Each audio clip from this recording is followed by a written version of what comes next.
તો નવસારી જિલ્લામાં ગઈકાલે મોડી રાત્રે ભારે વરસાદ પડ્યો। પવન સાથે વરસાદ આવતા ચીખલી વાસંદા તાલુકામાં ગામડાઓમાં તારાજી સર્જાઈ। ચીખલીમાં સરકારી અનાજના ગોડાઉનમાં એક તરફના શેડના પતરા ઉડી ગયા।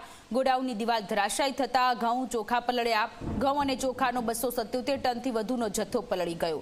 ચીખલી પ્રાંત મામલતદાર સહિતના અધિકારીઓ ઘટના સ્થળે પહોંચ્યા। પુરવઠા અધિકારીએ મેળવી ટેલિફોનિક માહિતી।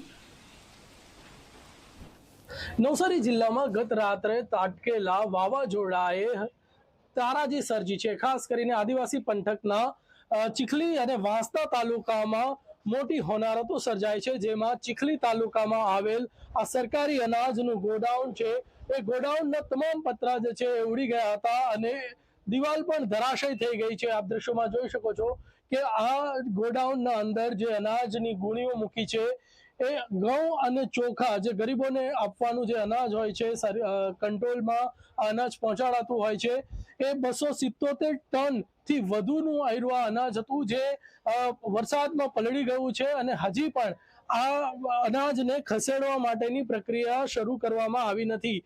ચીખલી પ્રાંત અને મામલતદારે વિઝિટ કરી છે, પરંતુ જિલ્લા પુરવઠા અધિકારી હજી સુધી અહીં પહોંચ્યા નથી અને તેના કારણે આ કાર્યવાહીમાં વિઘ્ન પડતો હોય એવું લાગી રહ્યું છે। જો કે જે સરકારી અનાજના જે ગોડાઉન મેનેજર છે એમણે કાર્યવાહી હાથ ધરી હોવાની માહિતી મળી છે અને એમના દ્વારા આ જે અનાજ છે એ પહેલા તો એને સુરક્ષિત સ્થળે ખસેડવામાં આવશે અને પછી સર્વે કરવામાં આવશે કે કેટલું અનાજ વાપરી શકાય એવું છે। પરંતુ આ દિવાળીના તહેવારો આવી રહ્યા છે એ સમયે આ અનાજ પલળી જતા ગરીબોને હાથમાં આવેલો કોળિયો છીનવાય એવી પરિસ્થિતિ બની છે। ધવલ પારેખ, ઝી મીડિયા, નવસારી।